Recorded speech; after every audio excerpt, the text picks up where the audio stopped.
This is the Garage Gym Athlete Podcast, and we're here to build autonomous athletes and put phenomenal programming into every garage, basement, and spare bedroom out there. I'm Jerred Moon, and I'm with Joe Courtney. We are strength and conditioning coaches who have turned over 20,000 people into garage gym athletes over the last decade. And we're here to reduce the information overload that exists in the health and fitness industry today. We're going to do that by covering relevant science and give actionable takeaways, not only from the data, but from our years of experience. So let's dive in. All right, let's dive right into it. Today, I'm talking about all things protein, going over an interesting new study. But how much do you know about protein? Do you know how much you need to have each and every single day? Is there such a thing as too much protein in a setting or too little? Should you be eating multiple meals throughout the day with a certain amount of protein? Is there some formula here?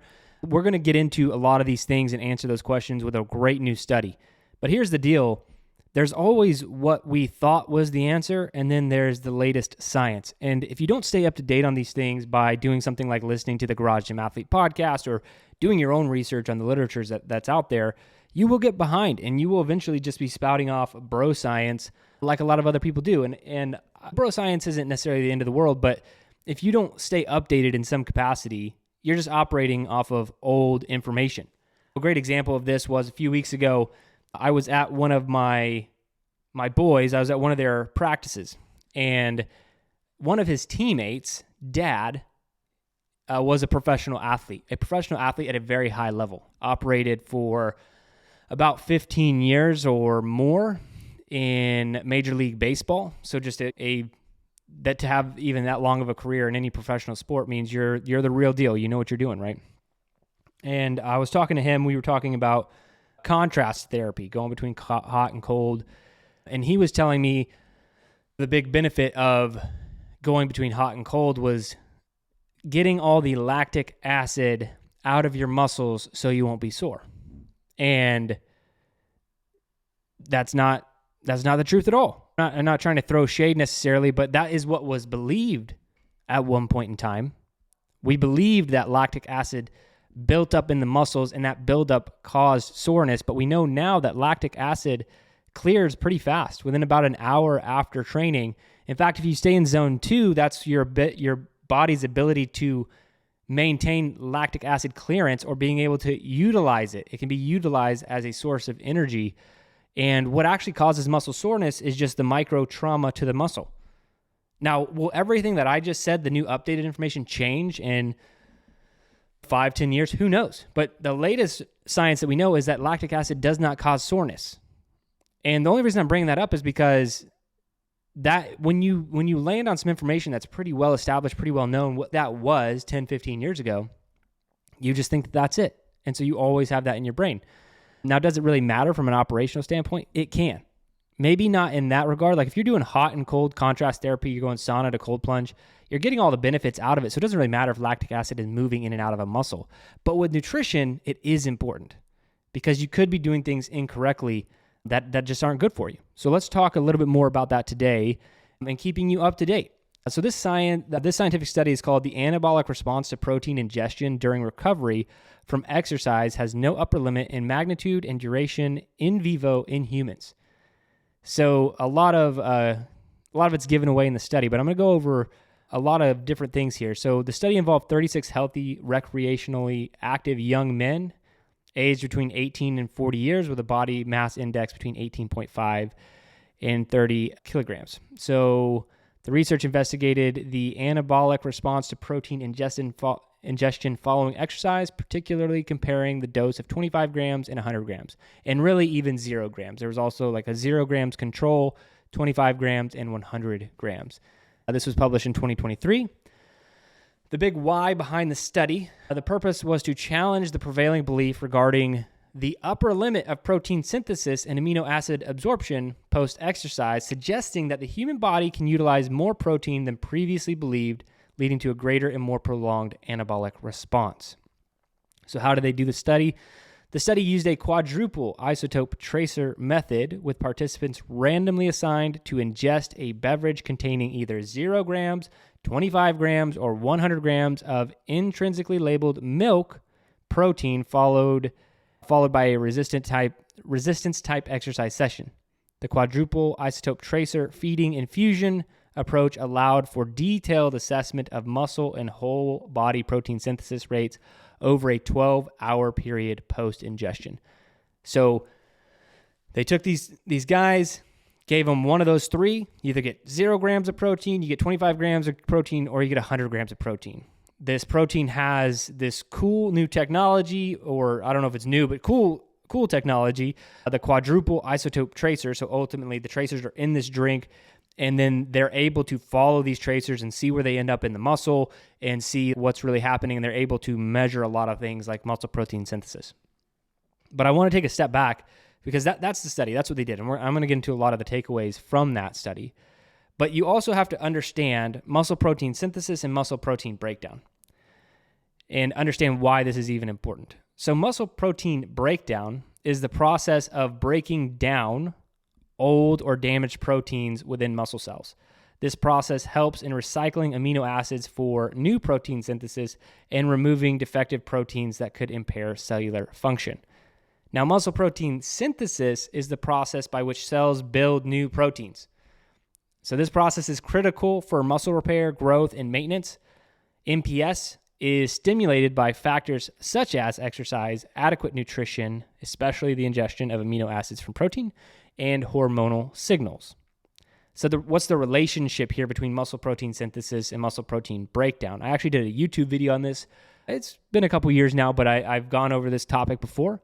So the balance between muscle protein synthesis and muscle protein breakdown determines muscle mass maintenance, growth, or loss. So if MPS, if muscle protein synthesis exceeds the breakdown, so if it exceeds muscle protein breakdown over a period, it results in muscle growth. That is what we call an anabolic state. Conversely, if muscle protein breakdown exceeds muscle protein synthesis, it leads to muscle loss, which is a catabolic state. For muscle mass to increase, muscle protein synthesis must occur at a rate higher than muscle protein breakdown. So ultimately, you want to be in an anabolic state, or at least neutral, if you're training. And that's why endurance training can be tough sometimes, because it can get to this overly broken down state, this catabolic state. And so that's why concurrent training has this pushback of like, how much muscle can you really grow if you're also running or cycling or doing all these other things? And the answer is you can always do them, right? You can do strength training, you can build muscle mass, you can get stronger, you can get faster, you can improve your VO2 max, you can improve your endurance. You can do them in conjunction. But a lot of this is balancing the timing of training and what type of training is happening when, how long you're resting between training sessions. If you had a strength session and an endurance session, should you split them up by at least 4 hours or one day? That's what the literature is saying right now. But ultimately, you really want to pay attention to your nutrition.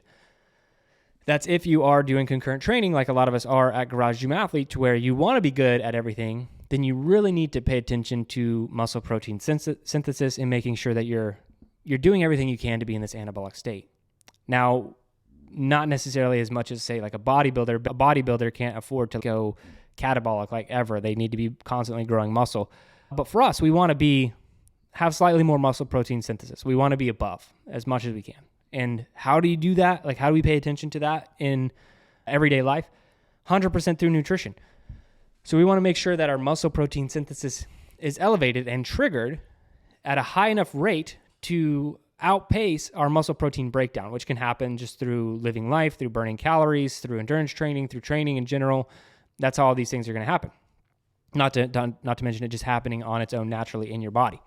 So you want to make sure that you're eating enough protein. So that begs the question, like, how much protein should I be eating to make sure that I'm getting enough muscle protein synthesis? So muscle protein, so going back to the study now, the protein synthesis increase. So let's take a look at what they actually were measuring. And so this will give you some insight into what you should probably be doing. So after ingesting 100 grams of protein, the rate of protein synthesis was 20% higher than when 25 grams was ingested during the initial 0 to 4 hours post-ingestion.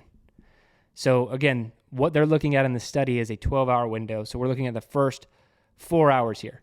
So already, if I have more protein, which is 100 grams versus 25 grams, right, 4 times as much, I'm getting a 20% higher I'm getting my muscle protein synthesis is 20% higher right off the bat for the first 4 hours. Very interesting. Definitely something that you want to pay attention to. So already we know, okay, right after in that anabolic state window, whatever you want to call it, the gains window, more protein is more. So do you have to do 100 grams of protein? Not necessarily. I would have loved to see this broken down in further increments, like a 0 gram group, a 25 gram group, 50 gram group, 75 gram group, and a 100 gram group. Because what if you had 50 grams of protein and you were 18% higher than 25 grams? That would be very interesting to know. But we do know if you have 100 grams of protein, 0 to 4 hours, it's 20% higher. Now, it gets more interesting when we talk about it going from the period of 4 to 12 hours when comparing 100 grams and 25 grams. So the increase in protein synthesis 4 to 12 hours was 40% higher when we extend the window out a little bit longer. So in the first 4 hours, 100 grams is better. But in the next 4 to 12 hours, in that window, those additional 8 hours, you have it's 40% higher in the 100 gram group.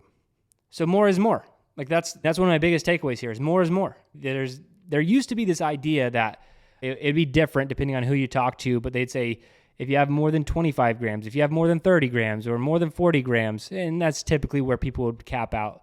And I've even heard people say like having 50 grams of protein in a meal or more is basically like a waste of protein. And not necessarily a waste of your supplements. Just basically, people were saying your body stops. Like if you have too much protein, your body just can't use it anymore. There's no sense in having more than X amount of protein because your body won't do anything.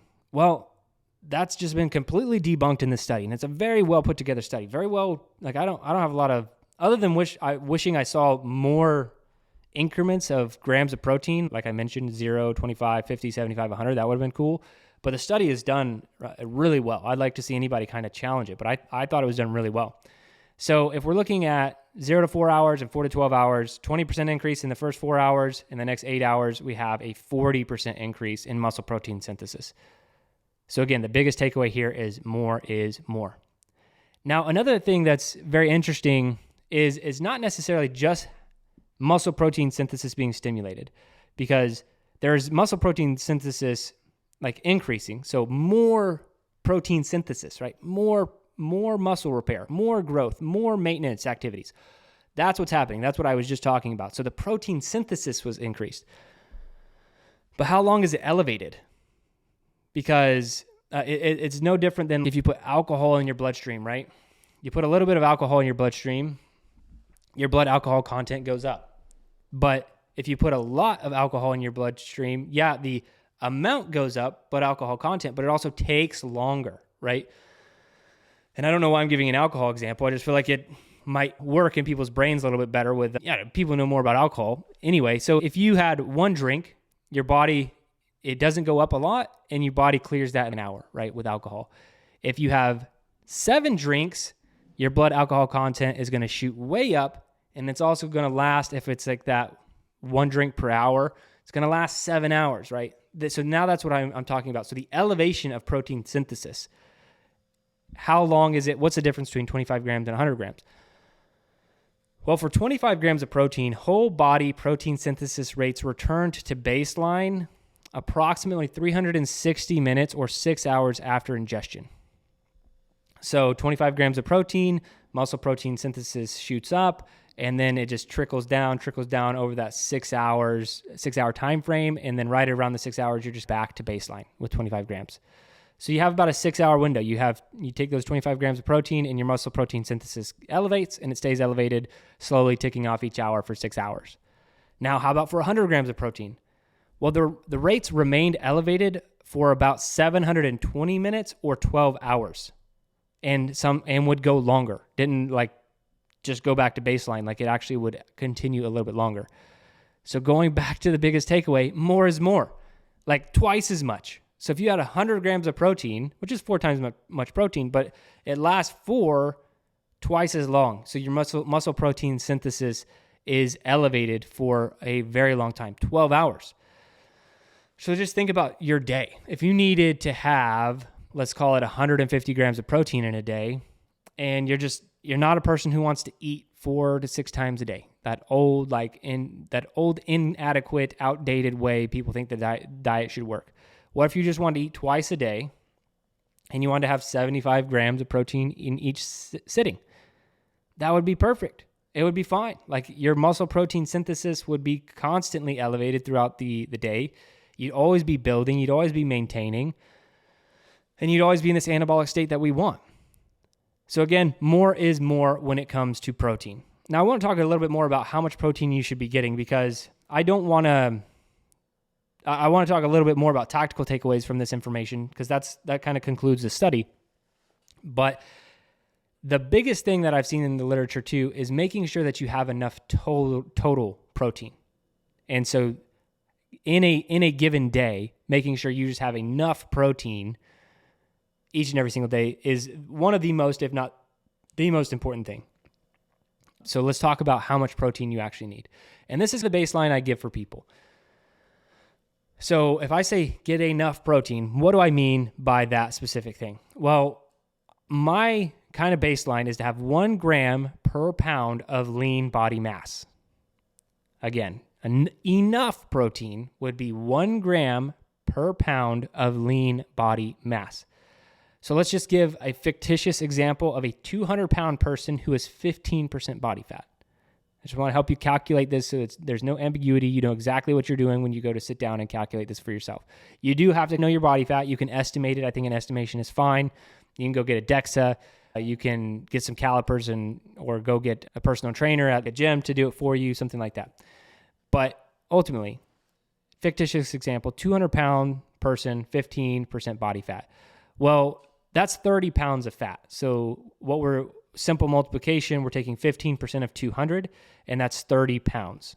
Okay, so if I subtract that, say 200 minus 30, that means I have 170 pounds of lean body mass. So that's going to be this person's baseline for protein, about 170 grams. And some people say 1 gram per pound of body weight. And so I'm okay with that one. I think that can be a little bit higher and tougher to hit. I think it's fine though. Like it's a fun. I don't normally recommend people go above that, but I think if you're doing what we're doing, concurrent training, lifting, training, 4 to 6 days per week, I think that's a great range. So given that range of 1 gram per pound of lean body mass to 1 gram per pound of body weight, that would put this person in shooting for 170 to 200 grams of protein per day. That's if they really wanted to make sure that their muscle protein synthesis was maximized, they're in that anabolic state, no muscle wasting, no catabolic state. So that's how you should calculate. That's how you should start thinking about, okay, how much protein do I need each and every single day? Now when it comes down to, okay, how should I break up that protein? Well, old ideas would be that you should have 25 to 30 grams of protein per sitting, and then you would just need to divide that up, right? So if you were to have 170 and you're divided by 30, that means you should be eating a little over 5.5 meals per day. But what if you don't want to do that? We've talked about there are other factors to eating, like an insulin response. I'm assuming you're eating something with your protein, right? So you might have this insulin response, or you don't necessarily want to be spiking your insulin, in my opinion, every couple of hours. I tend to lean more towards this. There is a factor with insulin that I think is being overlooked a lot in the industry right now. So some of the low carb people are more on board with it, but the people who believe it's only calories in, calories out are not really for that. My 2 cents is I think there is a significant factor there. So if you wanted to get this 170 grams of protein somehow, you could do it. You could just have 85 grams of protein in 2 different settings, and that's going to be okay. Could you have 170 grams of protein once? So if you're doing the 1 meal a day diet like that some people do, I think that ultimately, yeah, you would be fine. They didn't necessarily find an upper limit here. So this should give you a lot of peace in the amount of leeway that you have to be able to hit your goals without having to adhere to strict timing of calories, and you can absolutely make up for it. So say you were not paying attention to your protein most of the day and you only had 30 grams of protein. You just weren't paying attention to things and you only had 30. And then at the end of the day, you had to get 140 grams of protein. Granted, that would be very hard and probably a little bit difficult on your digestive system. Could you do it? Yes. So I think that's my last point, is that is the only factor I think that could probably limit the amount of protein. So say you were trying to get 200 grams of protein in a day and you were doing the 1 meal a day diet. That's a lot. Like getting 200 grams of protein all in one pop, like that's just going to be difficult to do. You're eating a ton of meat and probably washing the meat down with a protein shake with some eggs and that's just a lot of protein to consume all at once. So my recommendation would to be not to do that, because it will be tough just in your digestive system. If you want to do the 1 meal a day thing, go for it. But ultimately, you have a lot of leeway. You have a lot of flexibility. Just getting the total amount of protein. So go through that equation first. Be like, okay, here's how much I need to get.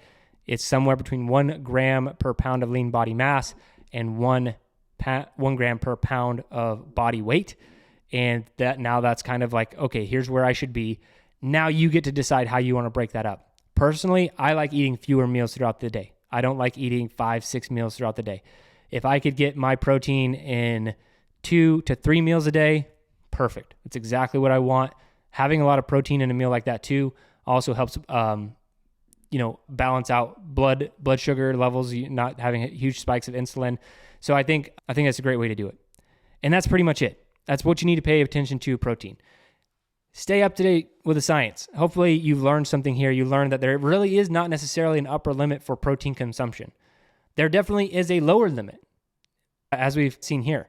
If you only had 5 or 10 grams of protein in a meal, that's probably not enough to do much. It will stimulate muscle protein synthesis, as protein does, but it might not be enough to throw you in that anabolic state. So I would say within this range, keeping within 25 grams to 100 grams per meal is going to be great until you get to the amount of total protein that you need throughout the day. That's how you should be shooting for protein. But that's it for this one. Ladies and gentlemen, thank you so much for listening to the Garage Gym Athlete podcast. If you want to be a part of our training, head over to garagegymathlete.com. Sign up for a free trial. We would love to have you in the programming. And for anybody else who's looking to get started and do this kind of training, this is a great place to be. It's just a great place to be. We have a lot of new programs, a lot of tracks, a lot of ways to get involved with Garage Gym Athlete training. And for all of our athletes out there crushing it every single day, really do appreciate you. But that's it for this one. Remember, if you don't kill comfort, comfort will kill you.